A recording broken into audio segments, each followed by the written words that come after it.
मित्रों नमस्कार। मैं इस वक्त पानीपत में हूँ, आचार्य श्री डॉक्टर राजेंद्र रंजन चतुर्वेदी जी के पास में। आप गुरुदेव को लगातार सुनते ही आ रहे हैं और उनकी अलग ही एक दृष्टि है लोक को लेकर। लोक की परंपराओं में वो बहुत सारे जो शास्त्र हैं उनको दिखा देते हैं और बहुत सारे शास्त्रों में वो कैसे लोक परंपराएं निहित हैं वो भी बता देते हैं। सर के पास बैठते हैं तो बहुत सारी ऐसी चीज़ें जो हमें ऐसा लगता है कि पता नहीं किस लोक से वो आ गई हैं, किस दुनिया की वो हैं।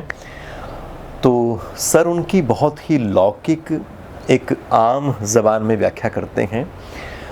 तो कई बार हमारे जो सुनने वाले हैं वो ये भी कहते हैं कि इन चीज़ों को जिस तरह से एक लोक की आदत होती है बहुत विस्मय के साथ चीज़ों को देखने की, बहुत बड़ा करके देखने की, अपने से कहीं परे देखने की, तो वो कहते हैं कि बहुत ही सरलीकृत ये व्याख्या हो गई। पर वास्तव में सरल ही सत्य भी होता है। तो एक तो सर के पास जब भी आते हैं तो किसी न किसी विषय की ऐसी सरलीकृत और लौकिक व्याख्या रहती है। पिछले दिनों आपने लगातार श्री विद्या के ऊपर उनकी जो व्याख्यान माला है वो सुनी है। उसके 28-30 एपिसोड्स एक तरह से हुए हैं। और सर का एक और महत्वपूर्ण कार्य रहा है रसदेश का। इसके ऊपर बहुत दिन पहले हमने सर के साथ बातचीत करनी शुरू की थी, फिर वो काम बीच में रुक गया था और हम चाहते हैं कि उसी काम को फिर से शुरू किया जाए। तो रसदेश का सर का ये बहुत ही महत्वपूर्ण कार्य है और 2 खंडों में ये जो ग्रंथ है वो प्रकाशित है। रसदेश केलीमाल मीमांसा स्वामी श्री हरिदास विरचित केलीमाल के जो पद हैं, जो पहला खंड है उसमें उन पदों की एक तरह से बारे में बात की गई है और वो ऐसे के ऐसे जो पद हैं वो रख दिए गए हैं बिना किसी मिलौनी के। पर जो दूसरा इसका खंड है उसमें अनुसंधान और समीक्षात्मक टिप्पणियां हैं सर के द्वारा और इसमें भी सर का एक तरह से पूरा का पूरा जो पांडित्य है वो आ जाता है। वो ब्रज की भक्ति की कितनी ही ऐसी परंपराएं हैं जिसके ऊपर दृष्टि डालते हैं तो सर्वथा नए अर्थ वहाँ से निकलते हैं। कई बार ये भी लगता है कि ये किस तरह की व्याख्याएं प्रस्तुत कर रहे हैं, पर सर के पास अपनी ही अनुसंधान की दृष्टि है। वो कहते भी हैं कि मैं भक्त के रूप में चीज़ों को टोटलिटी में देखता हूँ, पर मैं जब अनुसंधानकर्ता के रूप में बैठता हूँ तब एक अलग भूमिका हो जाती है। तो जो भक्त रूप में चीज़ों को संपूर्णता से देखते हैं वो वैसे ही देखें, देखता ही रहें, उनको देखना ही वैसे चाहिए, तभी उस बात का अर्थ है। पर सर का भी जो काम है उसी का एक तरह से कहें तो पूरक काम है। वो काम जुड़ेगा तो फिर उसके बाद जो टोटलिटी आएगी उसके कहीं बड़े और व्यापक अर्थ होंगे। तो आज से हम रसदेश का जो द्वितीय खंड है उसमें जो समीक्षात्मक टिप्पणियां हैं अलग अलग विषयों को लेकर सर से उनकी एक एक करके जिज्ञासा रखेंगे और उसके ऊपर वो बहुत ही उदारतापूर्वक अपनी बात रखेंगे, ऐसी हमें पूरी उम्मीद है। और इसके अलावा भी सर का जो लोक शास्त्र के ऊपर बहुत ही व्यापक एक काम चला हुआ है। अपने पब्लिकेशन के लेवल पर वो आ गया है। इंदिरा गांधी जो कला केंद्र है दिल्ली से, उससे सर जुड़े रहते हैं, तो उसी के तत्वाधान में वो पूरा का पूरा जो कार्य है वो चला हुआ है। तो उसमें भी संपूर्ण भारतीय संस्कृति के इसके अलग अलग प्रांतों में फैली उसकी विविधता के कितने ही आयामों को लिया गया है। तो साथ में हमारा अब ये भी रहेगा कि कुछ तो हम रसदेश की बात करें और कुछ प्रश्न हम ऐसे भी लें जो उस लोक विमर्श से उठते हैं। तो इन्हीं दोनों धाराओं को आप साथ साथ बहता हुआ आने वाले दिनों में सुनेंगे।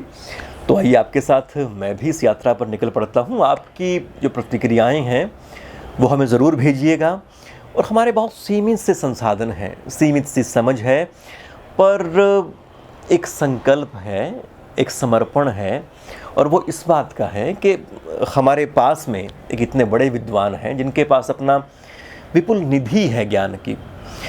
तो हम उस ज्ञान के लिए क्या कर सकते हैं, उस ज्ञान को संजो सकते हैं और अपने मित्रों के साथ साझा कर सकते हैं। तो इतना ही हमारा इस पूरे आयोजन के पीछे एक ध्येय है। तो आप के इसमें शुभ वचन मिलेंगे तो और हिम्मत मिलेगी, सुझाव मिलेंगे तो इसको उसी तरह की दिशा भी हम दे पाएंगे। तो मेरी ओर से काफ़ी बातचीत हो चली, आइए अब सर को सुनते हैं। आपका प्रश्न है रसदेश के दूसरे भाग के संबंध में, जो कि केलमाल की भावभूमि से जुड़ा हुआ है, और आपका प्रश्न उसके विश्लेषण से संबंधित है। तो सच्चाई यह है कि केलमाल की भावभूमि का जो एक पक्ष है, वो पक्ष वृंदावन के उन वीतरागियों से जुड़ा हुआ है जो बिहारी जी के अनन्य उपासक हैं, जिनके लिए बिहार की अवधारणा का आविर्भाव स्वामी श्री हरिदास जी के हृदय में हुआ,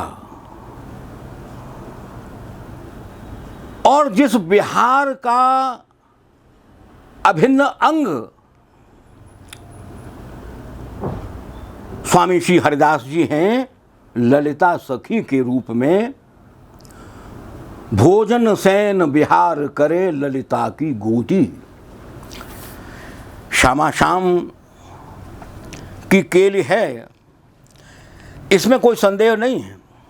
श्यामा श्याम की केली ही है, और उनका वह रस है, वह रस का समुद्र है कि प्रत्येक क्षण उनके लिए सौंदर्य का नवोन्मेष है। जो बिहार में नित्य विहार है, वो विहार क्षण का विहार नहीं है, वो नित्य विहार है। लेकिन प्रत्येक क्षण ऐसा अनुभव होता है कि तुमको पहली बार ही देखा है।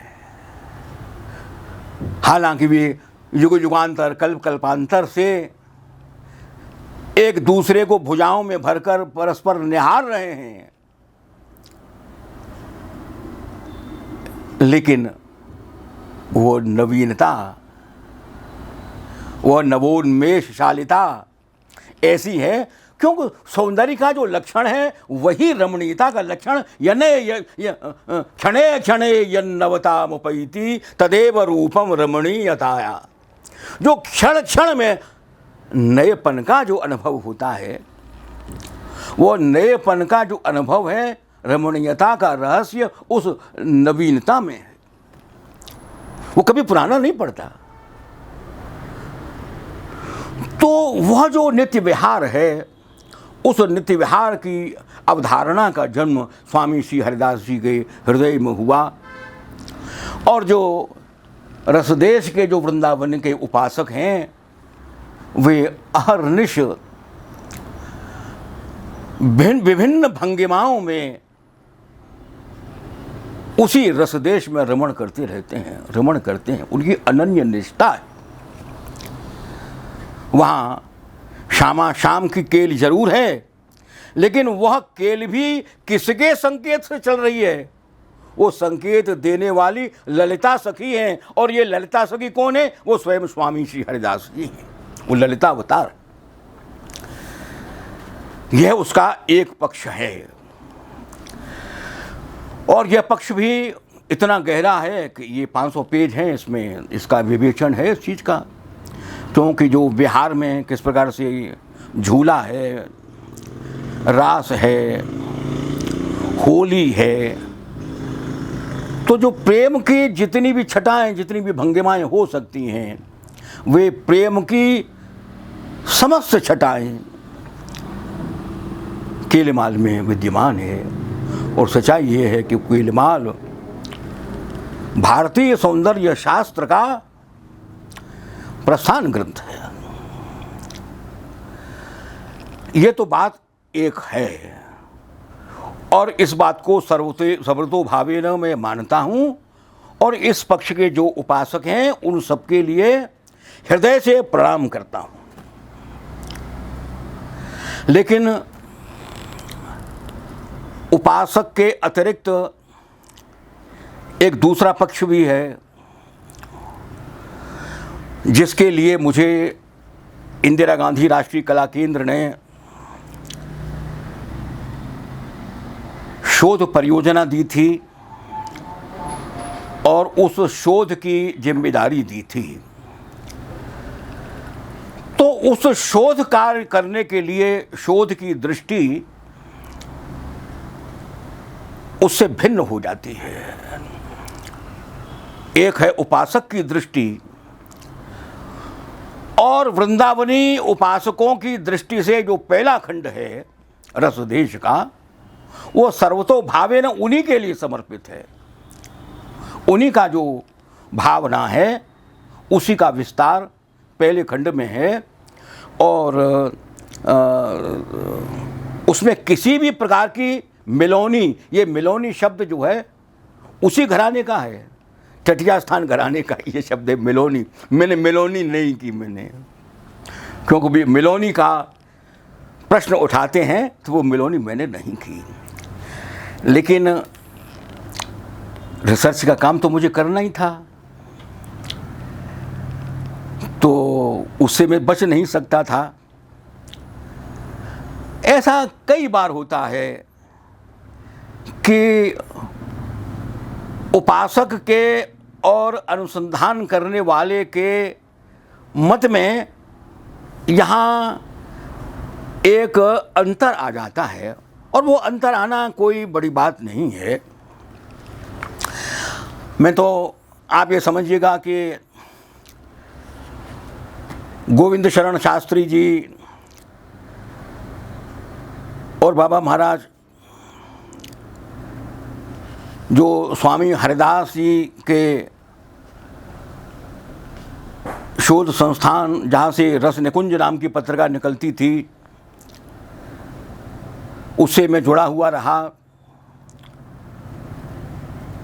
और राधा अष्टमी के अवसर पर उनकी जो 3 दिन की जो राष्ट्रीय संगोष्ठी होती थी, जब से उन्होंने शुरू किया बाबा महाराज ने, तब से लेकर के और जब तक उनका शरीर रहा तब तक प्रत्येक सेमिनार में मैंने भाग लिया, और वे बड़े प्यार से मुझे बुलाते भी थे। और वहाँ भी एक बार ऐसा हुआ कि रसदेश की राधा और ललिता और आगम मार्ग की ललिता त्रिपुर सुंदरी, इन दोनों को आधार बनाकर मैंने अपना शोध पत्र तैयार किया, और वह शोध पत्र मैंने वहाँ प्रस्तुत किया। वहाँ उपासक तो थे ही, रसदेश के रसिक तो वहाँ थे ही, लेकिन उज्जैन विश्वविद्यालय के राममूर्ति त्रिपाठी जी भी थे, जो आगम परंपरा और निगम परंपरा और साहित्य के मर्म के मार्मिक विद्वान थे, पंडित थे। विजेंद्र स्नातक जी भी थे। मैंने वो शोध पत्र पढ़ा, तो वहाँ पढ़ने के बाद जो आवाज़ आई, तो वे आवाज़ प्रतिकूलता की थी। टिप्पणियाँ जो आईं वो प्रतिकूलता की टिप्पणियाँ थीं, लेकिन राममूर्ति त्रिपाठी जी मेरे पक्ष में खड़े हुए, उन्होंने कहा देखिए, आप उपासक हैं, आप उपासना करिए, आपके लिए आपका पक्ष बिल्कुल ठीक है, लेकिन जब हम रिसर्च करते हैं तब हम ये देखते हैं कि ये सांस्कृतिक तत्व कहाँ से चला और कहाँ सम्मिलित हुआ और आगे आगे किस प्रकार से इसका विकास हुआ। तो हम सांस्कृतिक तत्व को देखते हैं कि ये जो सांस्कृतिक तत्व है, अब जैसे ललिता शब्द है, जैसे ललित शब्द है, तो ललित शब्द का अर्थ है ललितम रति चेष्टतम। जो रति की चेष्टा है उसका नाम ललित है। तो ललितम रति चेष्टतम, अब ये रति चेष्टा, अब ये सांस्कृतिक तत्व हो गया कि अब ये जो सांस्कृतिक तत्व है ये जीवन के प्रवाह में कहाँ से बह रहा है, किन किन धाराओं में ये सांस्कृतिक तत्व बह रहा है और ये किन किन तटों पर जाकर के पहुंचा। अनुसंधान करने वाला जो व्यक्ति है, यदि वो ये अनुसंधान नहीं करेगा तो वो आग्रहवंत हो जाएगा। उपासना एकाग्रता की चीज है और वहां वो अनन्यता और एकाग्रता काम्य है, अभीष्ट है। लेकिन जब हम व्यापक संस्कृति शास्त्र में जब हम होते हैं, वहां आग्रह काम्य नहीं होता, वहां जीवन की जो व्याकरण है, जीवन की जो गतियां हैं, वो हमारा काम्य बन जाता है, वो हमारा अभीष्ट बन जाता है, वह अंतर आ जाता है। दोनों के अभीष्ट में अंतर है। तो ये जो दृष्टियों का अंतर है, ये दृष्टियों का अंतर भिन्न भिन्न सत्य नहीं है। सत्य तो एक ही है, वो जीवन का ही सत्य है। और सच्चाई तो यह है कि जो उपासना है, उपासना स्वयं जीवन का एक सत्य है। जीवन एक व्यापक फलक है, उसमें एक उपासना तत्व भी है। तो जब हम जीवन को पढ़ते हैं कि जीवन की गति कैसे चल रही है, उसी गति का व्याकरण क्या है, इस गति का गणित क्या है, हम जीवन के गणित को देख रहे होते हैं, जीवन की गति की गणना कर रहे होते हैं, हम उस समय दूसरा आग्रह हमारे सामने नहीं होता। वो अनन्यता का आग्रह भी नहीं रहता, वह अनन्यता का आग्रह नहीं है। सच्चाई तो यह है कि वहां कोई आग्रह होता ही नहीं। क्षमा करें, वहां राष्ट्र की भी सीमा नहीं होती है। और विश्वविद्यालय का माने कोई ये थोड़ी है कि वो संसार के विद्यार्थी वहां पढ़ने के लिए आ रहे हैं। संसार के विद्यार्थी वहां कितने पढ़ने के लिए आ रहे हैं? वहां विश्व शब्द का माने वैश्विक दृष्टि है, अर्थात वह दृष्टि जो प्रत्येक रेखा को तोड़ देती है। वो रेखा किसी आग्रह की हो, वो जाति की रेखा हो, या वो प्रांतीयता की रेखा हो, या भाषा की रेखा हो, कोई भी रेखा, क्योंकि जीवन किसी रेखा से बंधा हुआ नहीं है, जीवन निर्बंध है। पता नहीं कहाँ किस देश का आदमी किस देश में रहने चला जाए, वो वहाँ रहने लग जाए, वहाँ की भाषा में रम जाए, वहाँ की संस्कृति में रम जाए, तो रेखाएं टूट गई, वो परिधियाँ वो टूट गई। और सच्चाई तो यह है कि परिधियाँ टूटती ही हैं, और परिधियों का टूटना, परिधियों का बनना भी एक सत्य है। ये मैं नहीं कहता कि परिधियाँ बनती नहीं हैं, परिधियाँ बनती हैं, और जब वो परिस्थितियाँ बनाने की होती हैं, उस समय वो परिधियाँ भी काम्य हो जाती हैं, वो अभीष्ट बन जाती हैं। लेकिन जब जीवन भिन्न परिस्थितियों में जब गुजरता है, तो वही परिधियाँ बाधक बन जाती हैं, वही परिधियाँ आग्रह बन जाती हैं। तो वहाँ अध्येता का काम है उन परिधियों को तोड़ देना, उन परिधियों को छिटका देना। कारण कारण सत्य कोई इतनी छोटी चीज नहीं है जिसे के लिए मैं अपनी जेब में रख लूं। सत्य कोई इतनी छोटी चीज नहीं है जैसे मैं अपने घर में बंद कर लूं। सत्य कोई इतनी छोटी चीज नहीं है जिसको एक जिले में बंद कर दिया जाए। सत्य कोई इतनी छोटी चीज नहीं है जिसे एक प्रांत में बंद कर दिया जाए। सत्य कोई इतनी छोटी चीज नहीं है जिसे एक देश में बंद कर दिया जाए। सत्य कोई इतनी छोटी चीज नहीं है कि इस केवल विश्व में भी इस ये वर्ल्ड जिसे कहते हैं उसमें बंद कर दिया जाए। नहीं, सत्य विराट है। सत्य कितना विराट है नहीं हम नहीं जानते, उसकी सीमा हमने नहीं देखी। तो इसलिए जो अनुसंधान करता है, अनुसंधान करने वाले की नज़र में उस समय मैं ही नहीं होता। अब वो जाति फाति क्या होगी, उस समय वो जिस लोक में चला जाता है उस समय वो अहंकार का निराश हो जाता है। उसे खबर ही नहीं होती कि उसका नाम क्या है, उसका गोत्र क्या है, उसकी जाति क्या है, उसका जनपद कौन सा है। उसका सच्चाई तो यह है जिसे आचार्य लोग, काव्यशास्त्र के आचार्य लोग, जिसे मधुमती भूमिका कहते हैं, अनुसंधान करने वाली की जो भूमिका है वही भूमिका है जहां उसके सामने कोई परिधि नहीं होती है, जहां उसके सामने कोई संकीर्णता नहीं होती है। केवल वो जीवन की गतियों को देख रहा होता है, जीवन के व्याकरण को देख रहा होता है।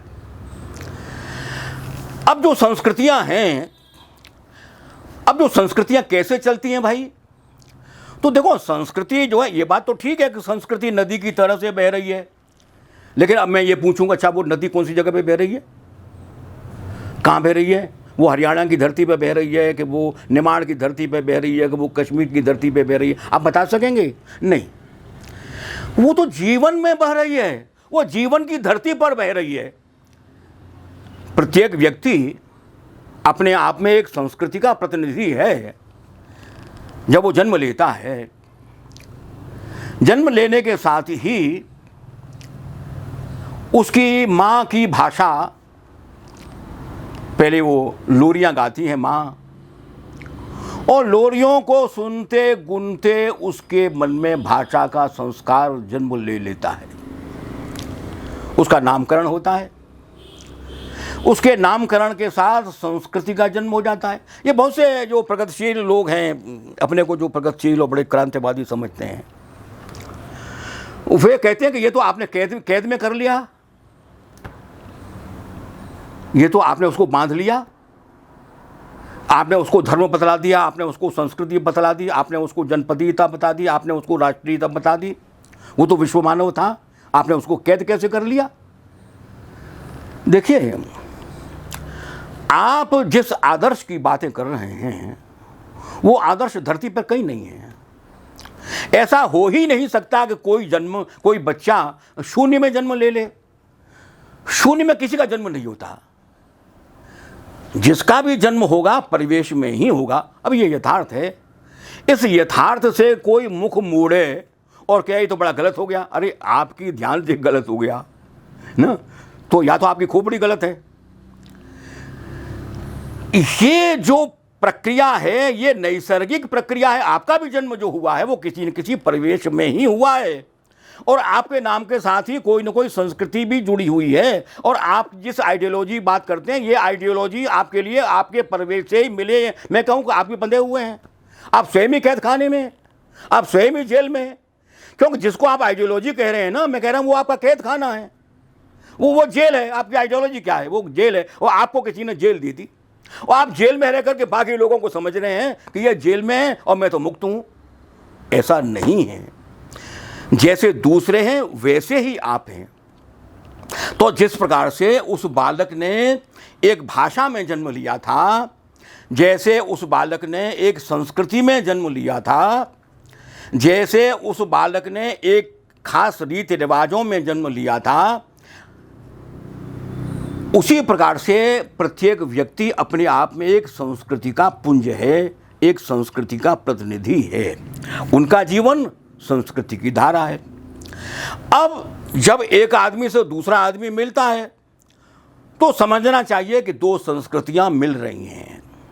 एक आदमी का दूसरे आदमी के साथ जो द्वंद्व होता है, वहाँ समझना चाहिए कि ये दो संस्कृतियों का द्वंद्व होता है।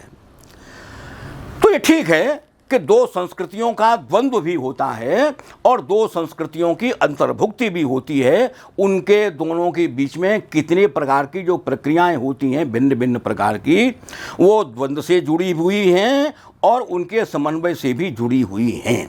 उनमें अनुकरण भी है। एक आदमी दूसरे आदमी की नकल करता है कि इसने ऐसे बाल बनवा लिए तो चलो मैं भी ऐसे बाल बनवा लूँ, इसने ऐसे कपड़े पहन लिए हैं तो मैं भी ऐसे कपड़े पहन लूँ, ये गिरजाघर गया तो मैं भी गिरजाघर चला जाऊँ, ये मंदिर गया तो मैं भी मंदिर चला जाऊँ। ये जो अनुकरण है, जिसे होड़ कहते हैं, तो संस्कृत की जो प्रक्रिया है उनमें ये भी एक तत्व है, वो अकेले तत्व नहीं है। इस प्रकार के और भी जो 8 प्रकार की जो प्रक्रियाएं हैं, वो 8 प्रकार की प्रक्रिया संस्कृतियों के बीच में चलती हैं। तो ये संस्कृतियां चलती भी हैं, मिलती भी हैं, समन्वय भी होता है और द्वंद्व भी होता है। तो मैंने ये कोशिश करी कि ये जो बिहार का जो सांस्कृतिक तत्व है, ये और कहाँ है। तो मैंने सौंदर्य लहरी देखी, शंकराचार्य की सौंदर्य लहरी देखी। तो सौंदर्य निरवधि महाभोग रसिका। अब वहां भजन्ते त्वाम धन्या कतिचन चिदानंद लहरी। अब शंकराचार्य और भी पीछे चल करके, माने 7वीं 8वीं शताब्दी के आसपास शंकराचार्य सौंदर्य लहरी में लिख रहे हैं, भजन्ते त्वाम धन्या कतिचन चिदानंद लहरी महाभोग रसिका। उसको महाभोग कह रहे हैं, महाभोग रस कह रहे हैं। रस शब्द वहां है, रसिका रसिक शब्द वहां है। अब इससे भी पीछे चला, इससे भी पीछे चल करके मैंने बौद्ध परंपरा देखी और बौद्ध परंपरा में भी मुझे बिहार के वे बिंब मिले। मैंने भागवत देखी, भागवत में भी शिवा शिव के विहार के प्रसंग मैंने देखे, जहाँ पार्वती ने जब वो दिया था कि यहाँ जो आएगा वो पुरुष से नारी हो जाएगा, वहाँ शिवा शिव विहार कर रहे थे। अब विहार का वो तत्व जो है वो मेरे लिए वहाँ भागवत में मिला। और वो शिवा शिव का रास में राधा के साथ केले का प्रसंग रास पंचाध्यायी में है, कोई दो राय नहीं है। लेकिन शिवाशिव का भी बिहार वहाँ है, भागवत, उसी भागवत में। तो मैंने ये जो तत्व थे ये देखे। जो सहजिया वैष्णव हैं, जो सहज यानी बौद्धों से सहजिया वैष्णव बने थे। अब ये भी देखिए, ये जो संस्कृतियों का जो संक्रमण होता है,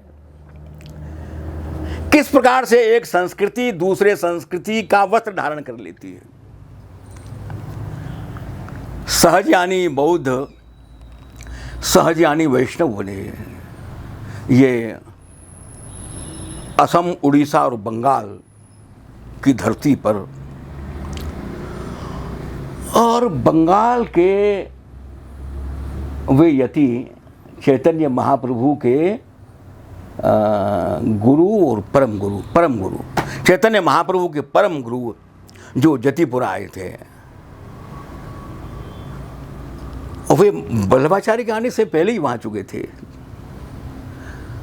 अब ये जो सहज तत्व है, ये जो तो सहजिया दर्शन जिसके प्रतिनिधि कवि चंडीदास हैं।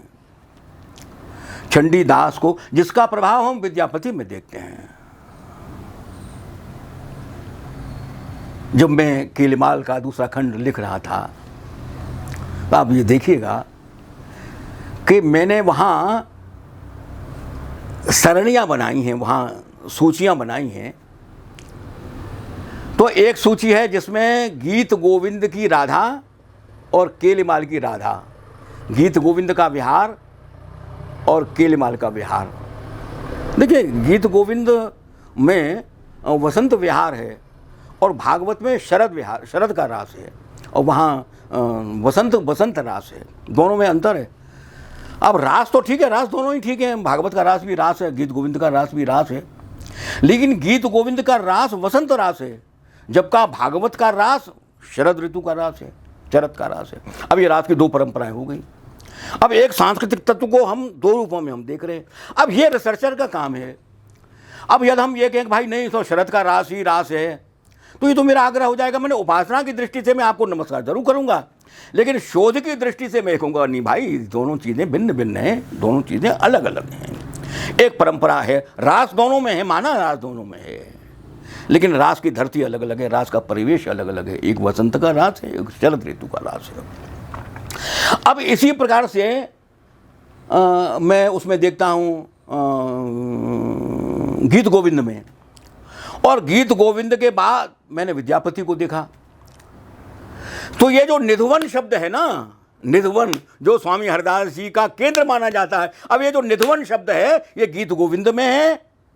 अब गीत गोविंद तो स्वामी जी से पहले की रचना है, विद्यापति तो स्वामी जी से पहले की रचना है। तो जब मैं अनुसंधान कर रहा हूं तो मैं इस बात का ध्यान रख रहा हूं कि ये निधवन शब्द कहां से आ रहा है। तो निधवन शब्द मुझे मिला विद्यापति में, निधवन शब्द मुझे मिला वही केलकुंज के अर्थ में, गीत गोविंद में मिला मेरे लिए वो विद्यापति में मिला। तो सांस्कृतिक तत्वों की जो चलन है, सांस्कृतिक तत्वों का जो प्रवाह है, जब हम उसके लिए देखते हैं तो फिर हमने ये देखा कि विद्यापति की राधा और केलीमाल की राधा, उन दोनों की हमने तुलना कर दी। अब देखिए, गीत गोविंद की जो राधा है वो कृष्ण से उम्र में बहुत छोटी है, हैं? और वहां नंद बाबा स्वयं कहते हैं कि मेरे नंदन को तुम ले जाओ, घर तक छोड़ देना राधा के लिए।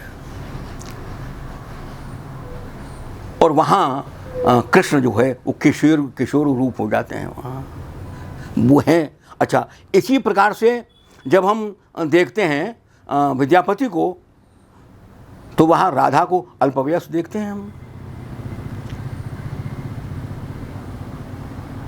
से सब जोबन दो मिल गेल। अब ये पंक्ति जो है विद्यापति की है, माने वो यौवन का जो रूप है वो उभर रहा है। जब हम केलीमाल को देखते हैं, मायरी सहज जोरी प्रकट भई रंग की गौर श्याम घन दामिनी जैसे, वहां अवस्था का एक दिन का, एक क्षण का भी अंतर नहीं है, एक क्षण का भी अंतर नहीं है। समवयस वयस हैं, समवयस समवयस्क हैं, एक दिन का छोटा बड़ा नहीं है कोई। एक दिन एक ही समय प्रकट हुई। कैसे प्रकट हुई? घनदामिनी जैसे हैं, जैसे बादल में बिजली प्रकट होती है। मायरी सहज जोरी प्रकट भई, वो जोरू ही प्रकटी हुई थी, वो अलग अलग उनका जन्म नहीं हुआ था। अब इस तत्व के अंतर को समझने की जरूरत है। यदि हम ब्रज की परंपरा को देखेंगे तो एक का जन्म गोकुल में होता है, मथुरा में होता है, लेकिन गोकुल में चला जाता है,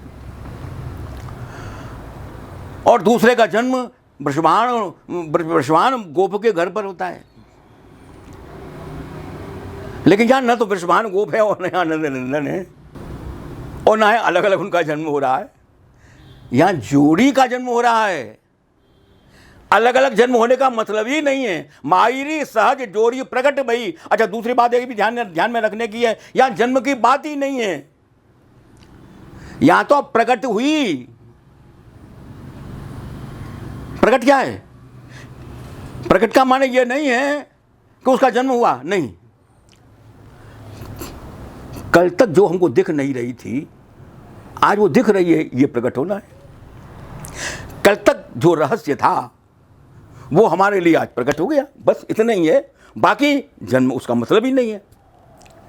जन्म की कोई बात नहीं, प्रकट होने की बात है। कैसे प्रकट हुई? घन दामिनी जैसे मायरी सहज जोरी। वो जोरी सहज, आप देखिए यहाँ सहज शब्द पर मैं ध्यान देना चाहता हूं।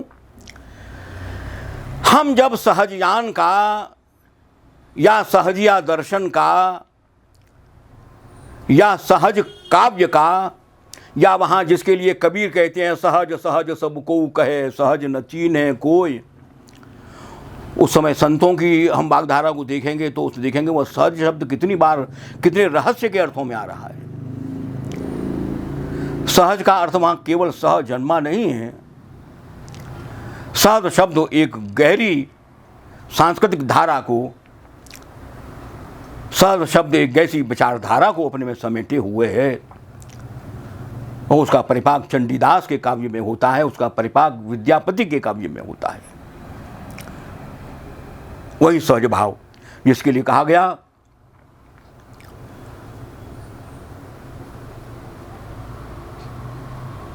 कि सहज उपासना ऐसी है जैसे सांप के आगे मेंढक का खेल, नंगी तलवार पर चलना।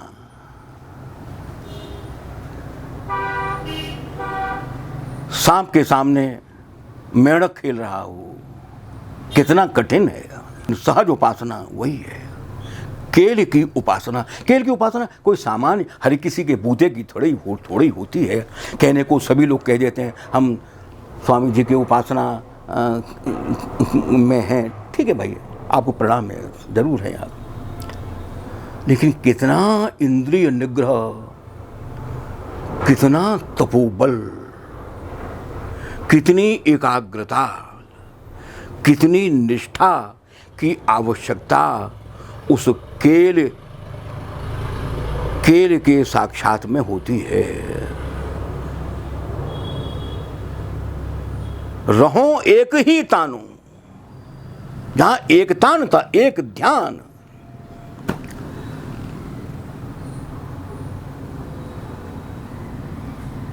वो तन्मयता। तो उस सहज उपासना की जो धारा है, वो धारा किन किन स्रोतों से बनी? केवल एक ही स्रोत नहीं था। वे सांस्कृतिक तत्व कहां से कहां आ रहे थे, कैसे कैसे आ रहे थे, जहां जहां से लोग मिल रहे थे, वहां वहां से उनके मिलने के साथ संस्कृतियां मिल रही थीं, सांस्कृतिक तत्वों का आदान प्रदान हो रहा था। तब जाकर के वह सहज तत्व, जहां रस ही उपास्य है, जीवन का प्रयोजन रस है, जीवन का कारण रस है, इस सिद्धांत की सिद्धि होती है।